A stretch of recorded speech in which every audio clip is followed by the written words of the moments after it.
exatamente quantas mensagens eu já preguei até aqui.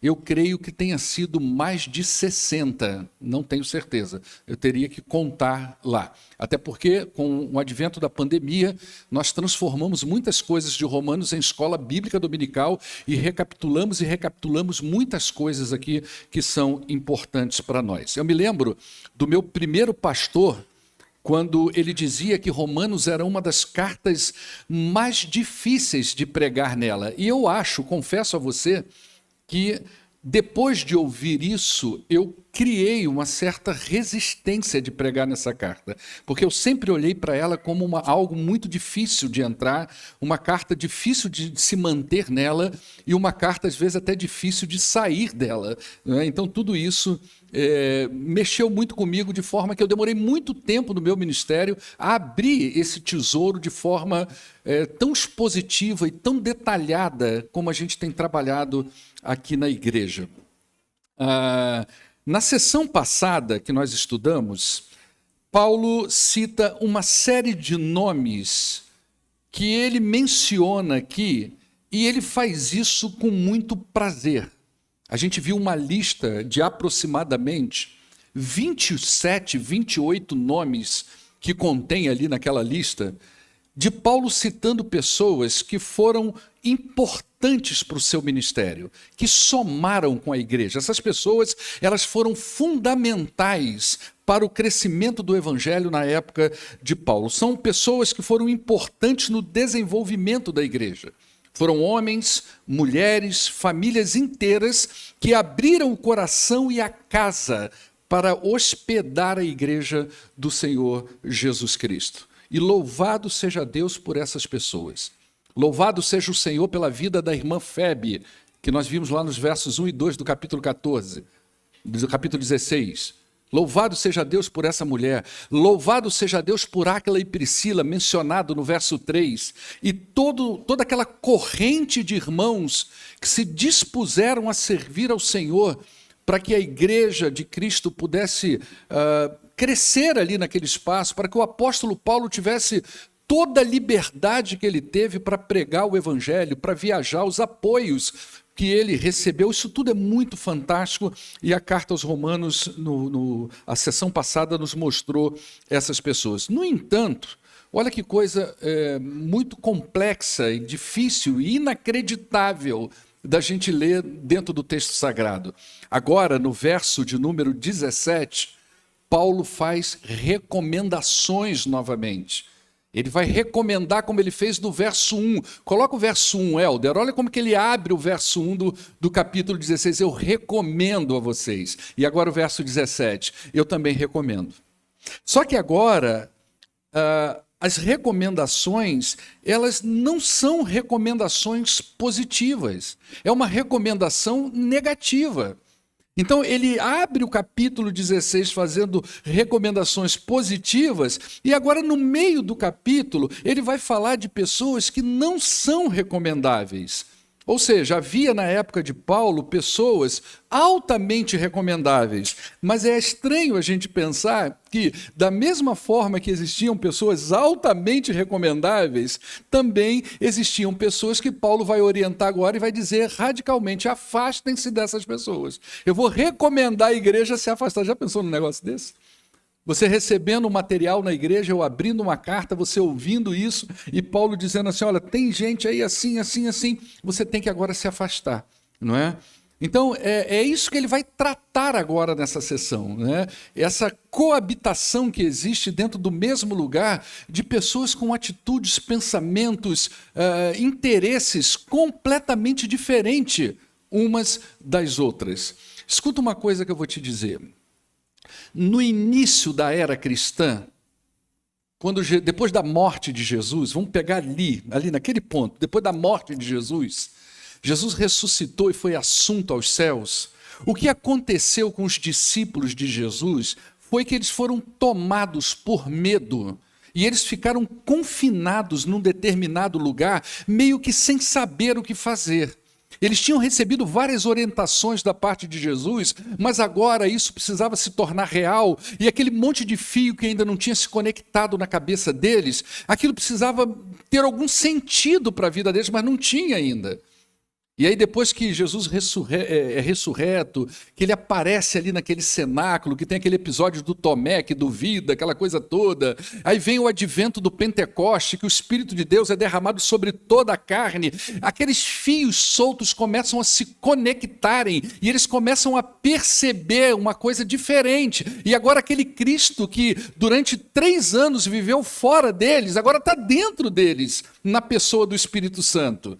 Então, tudo mudou e eles se tornaram ousados, eles começaram a pregar o evangelho, eles começaram a desafiar as autoridades, eles começaram a ser presos e soltos pelo poder de Deus.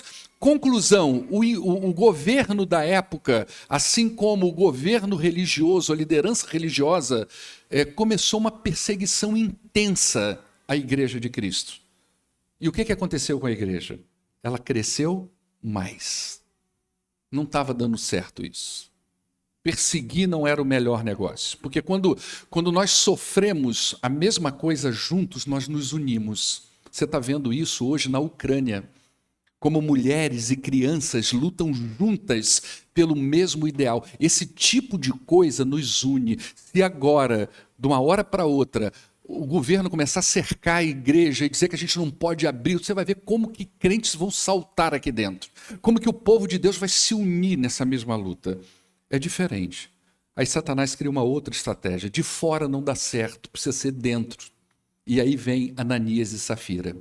No fervor da alegria da igreja, uma igreja que só crescia e só operava milagres, de repente um casal dentro da igreja, o diabo usa os dois ali dentro, e dá aquele balde de água fria na igreja. Será que é possível, no meio do povo de Deus, haver pessoas cuja mente e o coração não estão naquele propósito e não estão naquele ideal? O que Paulo vai dizer em várias das suas cartas é possível sim.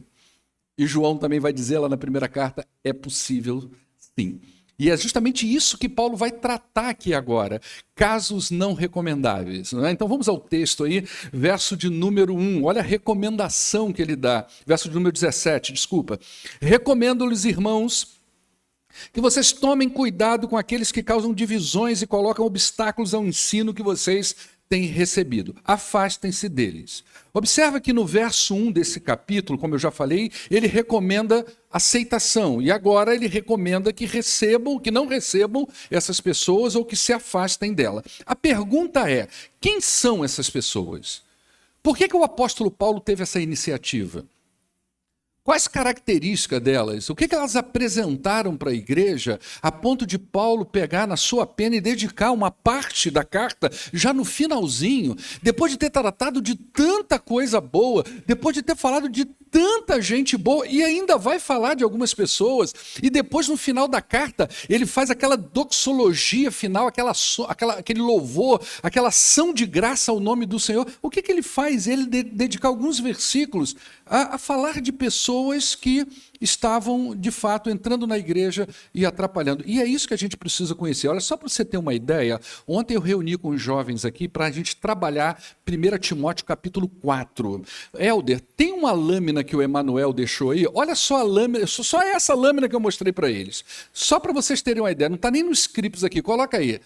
Para você ter uma ideia do que estava acontecendo lá e por que é importante essa recomendação do apóstolo Paulo. Aí, olha só. Essas falas todas aqui, 1, 2, 3, 4, 5, 6, 7, 8 falas do apóstolo Paulo dentro da primeira carta a Timóteo. Tá? Olha o que ele diz. Doutrinas falsas, alguns se desviaram, alguns rejeitaram, alguns naufragaram, alguns se desviaram, alguns seguiram a Satanás, alguns se desviaram, alguns se atormentaram com muitos sofrimentos, alguns se desviaram da fé. Olha a lista de coisa, de problema que estava dentro da igreja. Sabe que igreja que é essa aqui, gente? Hã? Quem falou aí? Foi você que falou? Você não estava aqui ontem, o que você está falando? Isso aqui é Éfeso, que a gente está estudando à noite aqui agora. Começamos domingo passado. Olha aqui. Agora eu te falo, Está vendo ali, ó, desviaram, rejeitaram, naufragaram, desviaram, seguiram a Satanás, desviaram, atormentaram-os com sofrimento e desviaram. O que está encabeçando lá no primeiro ponto? A primeira fala, doutrinas falsas. Olha o que isso é capaz de fazer na vida de uma igreja. Entende a luta de um pastor? Isso aqui, ontem nós fizemos um estudo indutivo aqui com a juventude. Nós caminhamos com eles, dando opiniões, entendendo o texto, até o final que eu perguntei, o que a gente pode fazer hoje para combater isso aí? Porque isso aqui é um mal que Satanás jogou dentro da igreja. E é por isso que Paulo está dizendo, gente, cuidado. E ele toma posições radicais aqui. Então, vamos ver as características dessas pessoas. Pode voltar lá no verso 17. Eu vou trazer algumas características. Primeiro, eles eram promotores de dissensões. Paulo vai dizer que eles promoviam divisões na igreja. Ou seja, eles, naquela sentada um com o outro, naquela conversa um com o outro, fala coisa que o outro não ouviu, aí o outro interpreta do jeito do outro, e aí faz uma ideia de você, faz uma ideia da igreja que você mesmo não tinha, mas agora você comprou a ideia daquela pessoa, no final aquela pessoa sai da igreja e você fica no vazio dentro da comunidade, porque, e aí? Mas será que era só eu e ela que entendeu isso? Não é? Então, aquela coisa de botar um contra o outro, de trazer um ensino contra a Bíblia, de desconstruir aquilo que está sendo ensinado na igreja, com as palavras, com as conversas, com os encontros casuais, que só resultavam em divisão na igreja. Eles tinham esse espírito divisor.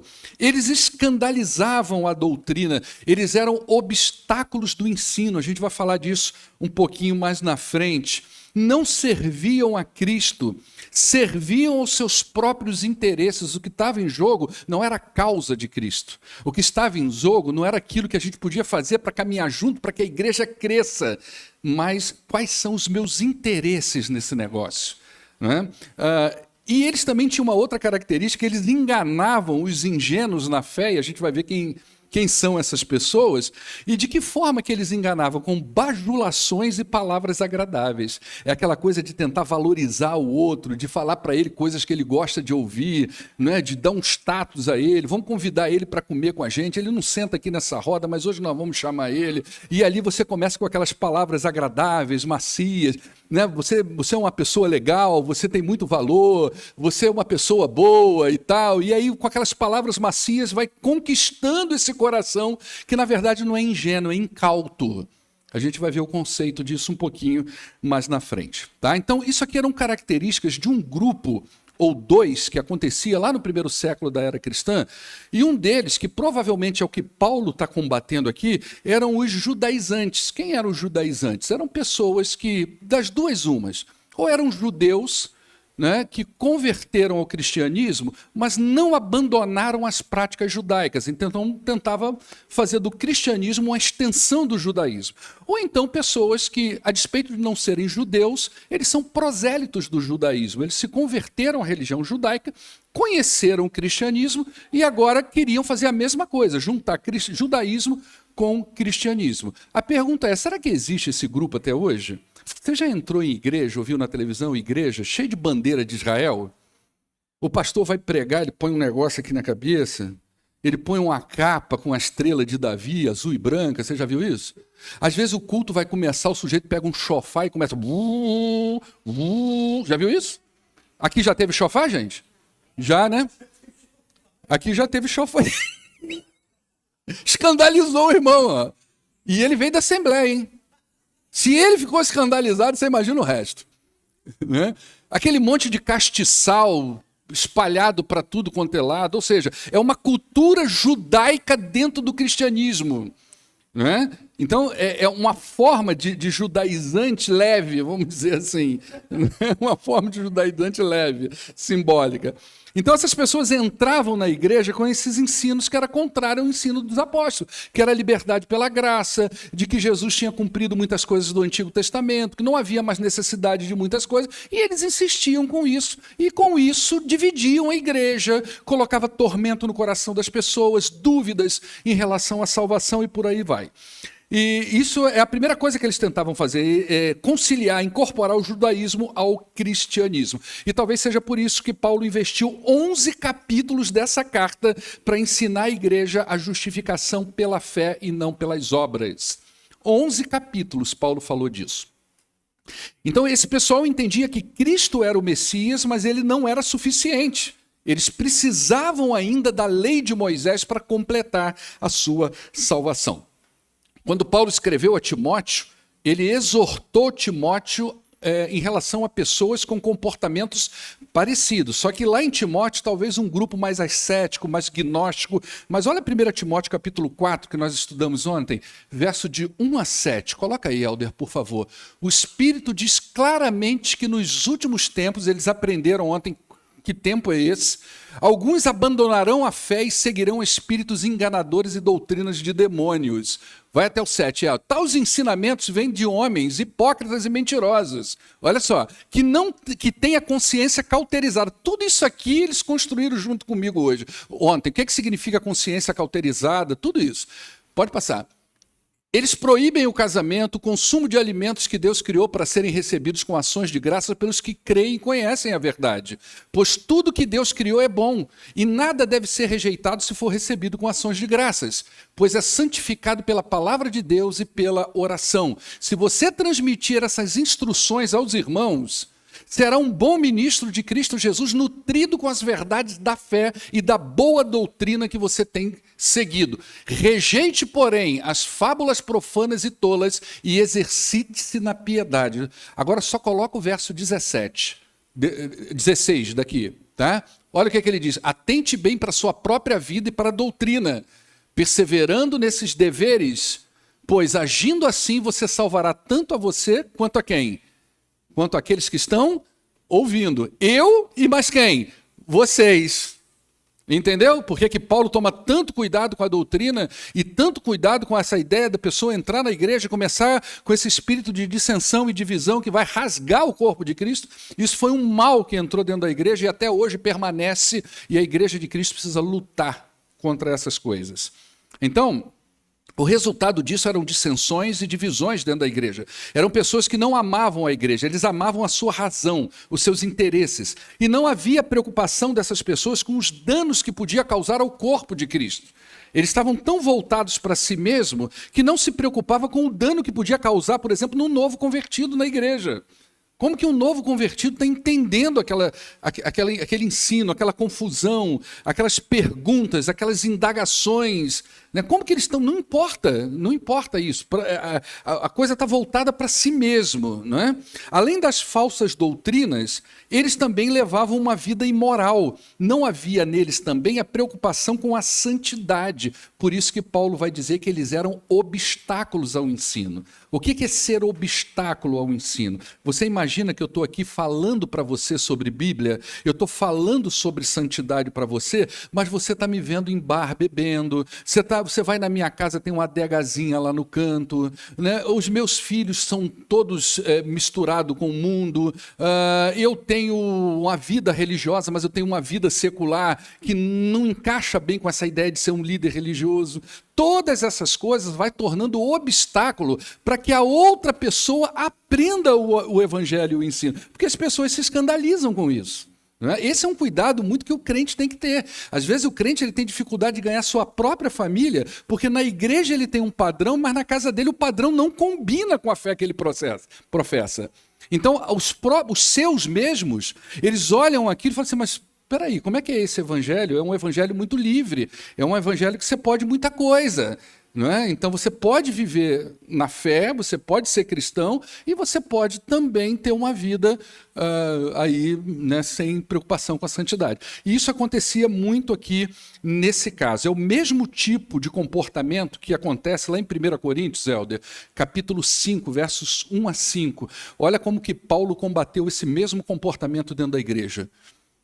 Por toda parte se ouve que há imoralidade entre vocês. Imoralidade que não ocorre nem entre os pagãos, a ponto de um de vocês possuir a mulher do seu pai. Verso 2. E vocês estão orgulhosos, não deviam, porém, estar cheios de tristeza e expulsar da comunhão aquele que faz essas coisas? Apesar de eu não estar presente fisicamente, eu estou com vocês em espírito e já condenei aquele que fez isso como se eu tivesse aí presente, né? Quando vocês estiverem reunidos em nome de nosso Senhor Jesus, estando eu com vocês em espírito, estando presente também o poder do nosso Senhor Jesus Cristo, entreguem esse homem a Satanás para que o corpo seja destruído e o seu espírito seja salvo no dia do Senhor. Não vou nem entrar nessa discussão, porque eu expus essa carta, já expliquei isso. Tá certo? Mas olha só o que acontecia lá. O próprio mundo grego, que já era tão promíscuo, se escandalizava com o comportamento que havia dentro da igreja de Cristo. Olha que doideira. Você imagina as pessoas lá fora entender que dentro da igreja é pior do que lá fora? Que ela vai encontrar dentro da igreja as mesmas coisas, os mesmos comportamentos, as mesmas fofocas, as mesmas bebedeiras, as mesmas coisas que ela vê lá no mundão, lá nos amigos dela, ela vai encontrar dentro do corpo de Cristo. É incrível isso. É muito complexo isso, não é? Então, esse tipo de vida que não se preocupava com a santidade, muito menos com o próximo, se constituía um obstáculo ao ensino da verdadeira doutrina bíblica, não é? Então, Paulo dá duas orientações no verso 17. Coloca lá, Helder, por favor. Primeiro, observem essas pessoas, Paulo vai dizer. Ou seja, fiquem de olho, não percam de vista. Fique esperto. Pode ser seu amigo, pode ser uma pessoa querida do seu coração. Se ela zumbiu no teu ouvido um troço que não combina com o evangelho, não combina com o amor cristão, fique esperto. Não é? E ele vai dizer, né? Observem essas pessoas, ou seja, não se entreguem rapidamente a elas. E se você percebe o desvio, tome providência, não deixa criar raiz. Muita coisa é dita no ouvido de vocês em lugares e em momentos que o seu pastor não está lá para entrar na frente, porque se eu tiver, eu entro. As coisas ocorrem entre vocês. Então, o ouvido de vocês, o coração e a mente precisa estar esperto. É isso que Paulo está falando. Depois, segunda observação, afastem-se deles. Ou seja, não se envolvam, não leve para dentro da sua casa, não leve para dentro da sua vida. É isso que ele está. Paulo é radical. Não leva para dentro da sua vida. Por que Paulo diz isso? Não é? Por causa da atitude que está por trás. Olha o que ele vai dizer aí no verso 17. Tomem cuidado para ensino que vocês têm recebido. Verso 18. Olha o que ele diz. Pois essas pessoas não estão servindo a Cristo, mas ao seu próprio, aqui na minha tradução, seu próprio ventre. Aí está os seus próprios apetites. E ainda vai dizer, com palavras suaves e lisonjas, eles enganam o coração dos inocentes. Então, quais eram as motivações dessas pessoas? Primeiro, elas não serviam a Cristo, elas serviam a si mesmas, aos seus próprios interesses. Então, aquelas pessoas não estavam a serviço do Evangelho, e nem muito menos de Cristo. São intenções que não estavam em prol do reino de Deus. Pelo contrário, eles estavam a serviço do próprio ego, da sua própria razão. Eles não estavam motivados pelo zelo do Senhor, mas pelos seus próprios desejos. Essa é a ideia de ventre, que o mundo antigo tinha como sede das emoções, tanto o coração quanto, em algum momento, o ventre, né? Então, aquela ideia de que por aqui passam as nossas emoções, os nossos apetites, os nossos desejos, passam por esse lugar. Então, é como se estivesse voltando. Paulo dizendo, essas pessoas não estão preocupadas com o zelo do Senhor, elas estão preocupadas com as suas próprias razões, com seus próprios interesses. São desejos pessoais impulsionados pelo pecado. Lá em Filipenses capítulo 3, versos 18 e 19, Paulo adverte a igreja a tomar cuidado, e ele vai dizer, porque existem muitos que vivem como inimigos da cruz de Cristo. Quanto a estes, o seu destino é a perdição e o seu Deus é o estômago. E tem orgulho do que é vergonhoso. Eles só pensam nas coisas terrenas. Gente, isso está cheio no mundo evangélico. Está cheio de igreja assim, está cheio de pastor assim, está cheio de membro de igreja assim, está cheio de comunidade assim. Então Paulo está exortando, toma cuidado, isso há 2000 anos atrás, não mudou nada hoje. Eu creio que pessoas com os mesmos comportamentos estavam lá em Roma. São pessoas que o corpo está na igreja, mas o coração e a mente está fora. Né? O que eles faziam? Eles enganavam os inocentes com bajulações e palavras suaves. Agora, presta atenção, na época de Paulo, as igrejas não eram como nos dias de hoje. Não era assim como a gente está aqui hoje. Um prédio que nós nos reuníamos, uma pessoa pega a palavra de Deus, ela prega para você, ensina para você. Não era assim. Não havia templos, não havia locais específicos de culto como nós temos hoje. As igrejas se reuniam na casa das pessoas. E essas pessoas se introduziam nessas casas com palavras macias e bajulações, dizendo aquilo que a pessoa quer ouvir, e elas conquistavam o seu público. Quando Paulo escreveu a segunda carta a Timóteo, no capítulo 3, dos versos 1 a 6, ele falou para Timóteo sobre essas pessoas. Olha só o que ele diz. Não é esse não, filho, é? De novo, nos últimos tempos. Olha como que ele fala dos últimos tempos. É essa mesmo, você está certo. Nos últimos dias sobrevirão tempos terríveis, disse Paulo. Os homens serão egoístas, avarentos, presunçosos, arrogantes, blasfemos, desobedientes aos pais, ingratos, ímpios, sem amor pela família, irreconciliáveis, caluniadores, sem domínio próprio, cruéis, inimigos do bem, traidores, precipitados, soberbos, mais amante dos prazeres do que amigo de Deus, tendo aparência de piedade, mas negando o seu poder. Paulo diz, afaste-se desses também. São esses que se introduzem pelas casas e conquistam mulheres sobrecarregadas de pecados, aos quais se deixam levar por toda espécie de desejo. Presta atenção numa coisa, verso anterior. Presta atenção nisso aqui, ó. Tendo aparência de quê? Ontem, aqui para os jovens, eu perguntei, o que é piedade? Esse calaram um pouco e tal, mas depois desenrolou o rolo. O que é piedade? Quando você lê aquilo ali, tendo aparência de piedade, sabe o que é aquilo? Tendo aparência de vida religiosa. Você olha para a pessoa e fala assim, é crente. Você tem ideia, viu, do que é uma pessoa? Você vai imaginar que uma pessoa que pega um violão num culto e canta bonito e chora, pode estar enquadrado nisso aí? Derrama lágrimas na adoração, que você fica pensando, eu não sei a história que contou. Aparência de crente, é igualzinho, mas nega a eficácia e o poder do Espírito na própria vida. Paulo vai dizer, afasta-se desses também. Onde é que estavam essas pessoas com aparência de piedade? Estava no bar? Estava no baile funk? Estava na balada? Estava na festa rave? Estava onde? Dentro da igreja. Aparência de piedade se tem dentro da igreja. Olha a advertência que ele faz, não é? Então, e aí o que é pior aqui, né? Aqui ele fala que o alvo aqui é que eles entram nas casas, pegam mulheres que já estão sobrecarregadas de pecado, induzem elas ao erro. Mas no texto de Romano, ele fala que essas pessoas enganam pessoas ingênuas. Quem são essas pessoas ingênuas, não é? E aí você pensa assim, poxa, ingenuidade é uma coisa muito infantil, jamais, eu sou um crente que tem 300 anos na igreja, não é? Eu não sou ingênuo, mas a palavra aqui é incauto, não é ingênuo. Incauto é aquela pessoa sem cautela.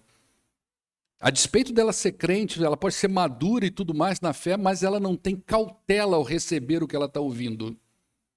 Ela não tem essa perspicácia, esse discernimento, não é? De ouvir, como alguém disse aí num estudo que eu dei não sei aonde, né? O chocalho da serpente por trás da voz. Quem foi que disse isso? Então isso está com cara de Neemias, não foi você não, Neemias? Neemias, não foi você, não. Você que gosta de falar. Alguém falou isso para mim, não sei se foi o Paulo Júnior, não sei. Né? O chocalho da serpente que vem acompanhando aquela voz ali. E isso é discernimento para poucos. Né? Então, é esse incauto, esse sem cautela, que é uma pessoa crédula, que é aquele irmão gente boa, que não tem malícia no coração, ele acha que todo crente é igual a ele. Ele acha que todo mundo é bonzinho, é crente igual a ele, é sem malícia igual a ele, e ele abre o coração para aquela pessoa.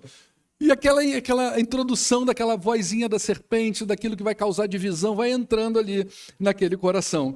E essa pessoa não percebe a atitude maliciosa que está por trás daquelas palavras lisonjeiras. Por isso que Paulo vai falar aí no verso 19, ele vai dar uma advertência. Olha aí, ó, ele já está chegando no final.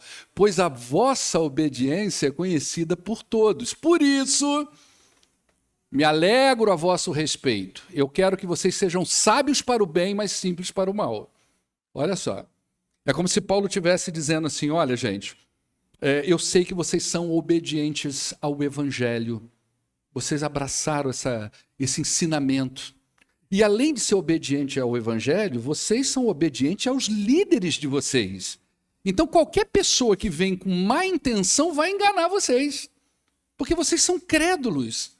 Vocês abriram o coração para o Evangelho, o amor de Deus entrou, vocês passaram a ser obedientes aos líderes de vocês, às pessoas. Então, se essas pessoas não forem de boas intenções, vai enganar o coração de vocês. Então, eu não quero apenas que vocês sejam ingênuos, eu preciso que vocês sejam sábios. Que vocês tenham a percepção e o discernimento das coisas. Sejam sábios para aquilo que é bom. E sejam sábios também para entender a malícia e aquilo que é mal. Vocês precisam ter essa sabedoria, é isso que Paulo está ensinando aqui. Tá? O verso 20 é uma palavra de consolo. Tá? Paulo consola a igreja, como que estivesse dizendo, né, mas o mal nem sempre vai sobressair.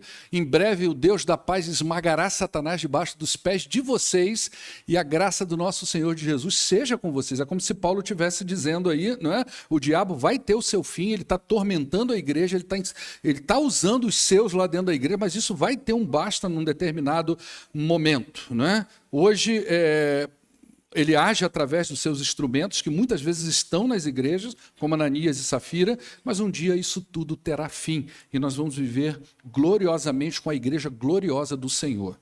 E aí ele vai dizer aí, não é, nos versos 21 a 23, ele vai citar uma lista de nomes que não carece de eu falar aqui, cada um, mas ele vai dizer: Timóteo, meu cooperador, envia saudação para vocês conhecem Timóteo, Lúcio e Jason e Sosípatro, também pertencem a essa lista, desaparecem em algum momento em outros textos, mas não carece da gente aprofundar. O Tércio, ele aparece aqui como um amanuense. Paulo usou muito amanuense, que são pessoas que ele ditava a carta, essas pessoas escreviam, em alguma carta ele chegava no final: olha, agora eu estou escrevendo de próprio punho aqui, para você entender que essa saudação é minha. Mas muita gente foi amanuense de Paulo, né? Escreveu.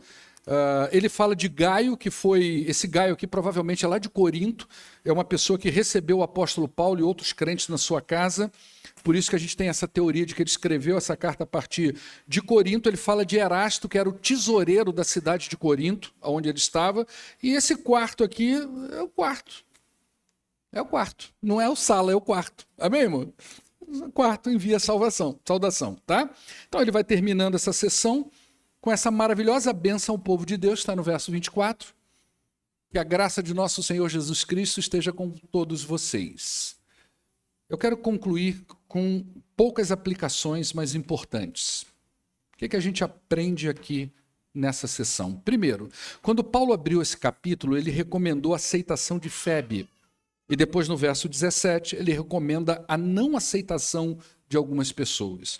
Isso nos ensina que dentro da igreja podem coexistir pessoas usadas por Deus e outras usadas pelo diabo.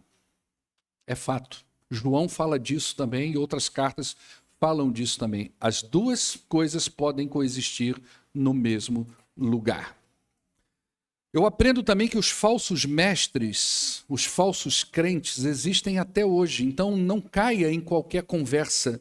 Não é porque uma pessoa fala bem que ela vem da parte de Deus. Quem está estudando aqui 1 João já deve saber isso de cor e salteado.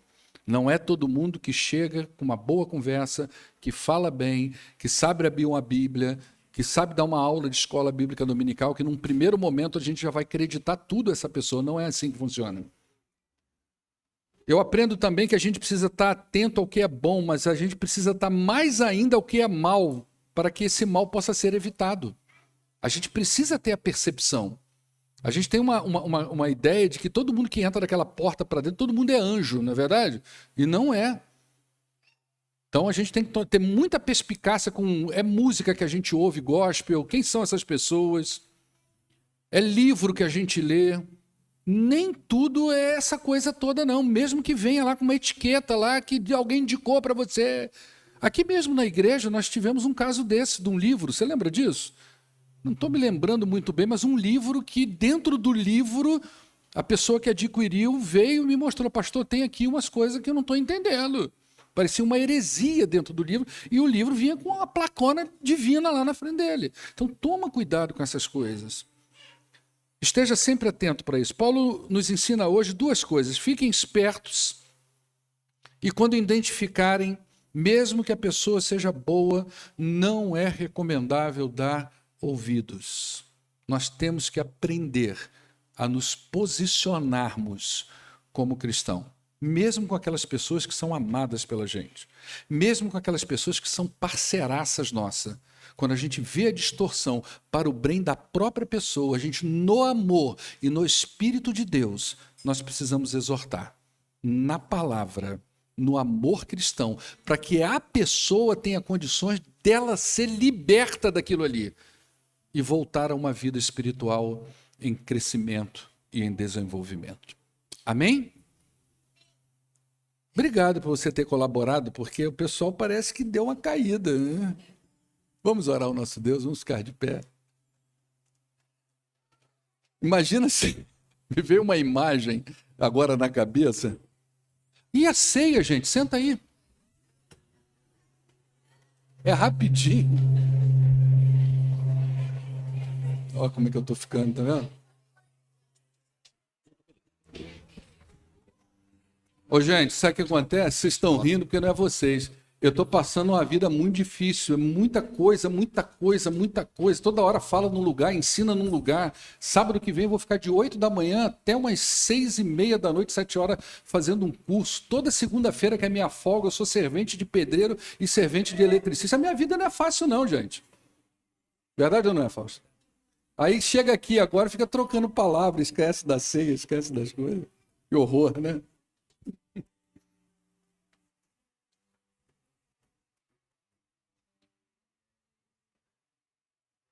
Teve um dia que eu cheguei em casa na segunda-feira tão cansado, quer dizer, não cheguei em casa, né? Já era noite e com uma fome, porque o pessoal da obra não come. O eletricista não come e não bebe. E não deixa ninguém comer e beber. Então, eu ali trabalhando para ele, eu vim apanhar a Marina aqui na igreja, não foi? Eu estava ali, ela estava num ensaio aqui, eu falei: faz comida para mim, pelo amor de Deus, que eu não consigo nem chegar em casa. Né? Então a vida da gente, a vida de ninguém é fácil, irmãos. Queridos, esse momento é um momento simbólico para a gente, ao mesmo tempo de uma importância extrema, que é o momento da ceia do Senhor, onde nós participamos da mesa do Senhor. Os elementos aqui são elementos simbólicos. O pão e o suco de uva nos remetem ao sacrifício de Jesus, ao corpo dele, que foi entregue por todos nós, e ao sangue de Jesus, que foi derramado na cruz do Calvário. A orientação que Paulo nos dá e que Jesus nos dá é que, periodicamente, como igreja do Senhor, a gente realize esse ritual como uma forma de lembrança do sacrifício de Jesus e lembrança também de que nós precisamos de uma vida de santidade, uma vida que dê uma resposta ao Senhor diante daquilo que Ele fez por nós, tá? Podem participar desse momento, todos aqueles que são biblicamente batizados estão em comunhão com a sua igreja, estão aqui hoje, e os membros da igreja também, tá? Diante disso, aqueles que vão participar da ceia, eu peço que fique de pé, enquanto os diáconos vão servir aos irmãos.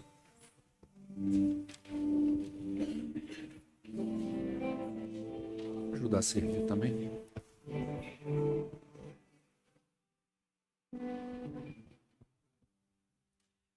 Ouvi contar a história de Jesus, o Rei da Glória, que do céu desceu e aqui viveu, porque me quis salvar. Ouvi do sofrimento que ele padeceu morrendo. Arrependi-me, confiei em Cristo Salvador. Jesus me dá vitória, vitória completa. Amou-me, salvou-me, com sangue remidor. De coração amou-me, da perdição salvou-me. Vitória me assegurou, Jesus meu Salvador. Jesus aqui curava, a ter favor mostrava. Aleijados Cristo fez andar, e aos cegos deu visão. Clamei a Cristo cura, meu espírito em tortura. Minha alma ele então limpou e deu-me a salvação. Jesus me dá vitória, vitória completa. Buscou-me, amou-me, com sangue remidor. De coração salvou-me, da perdição salvou-me. Vitória me assegurou, Jesus meu Salvador.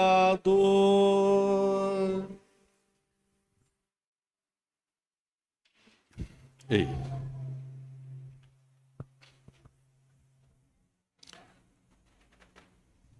Opa, peraí, só um minutinho.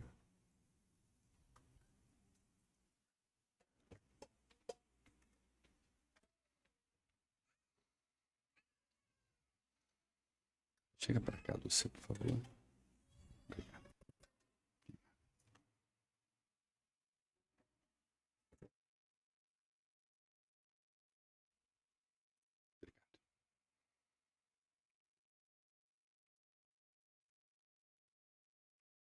Você já pôde perceber que igreja envolve, uma igreja saudável, uma igreja bíblica, envolve muita coisa.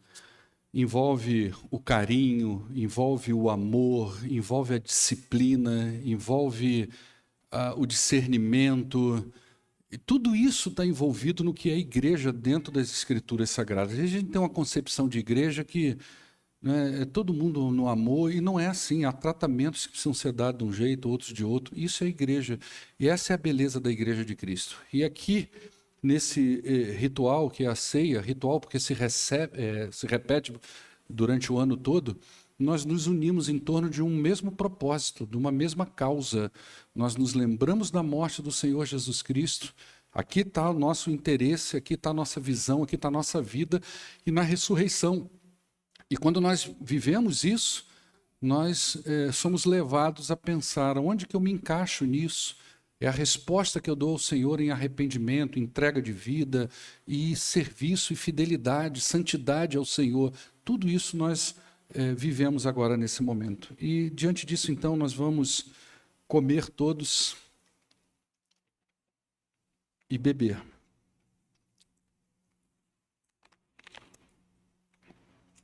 Quero convidar agora a todos que fiquem de pé.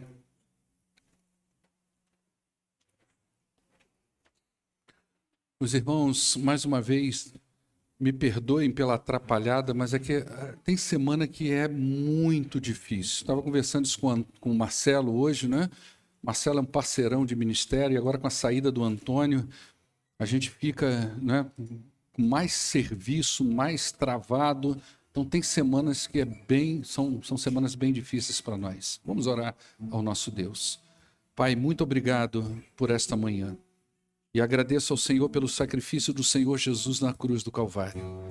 E peço que o teu Espírito leve a tua igreja a uma mentalidade, ó Deus, de fidelidade, de santidade, de serviço ao Senhor. Em nome de Jesus é que oramos hoje e sempre. Amém. Despede da pessoa que está do teu lado, deseja a paz de Jesus para ele, que Deus te abençoe.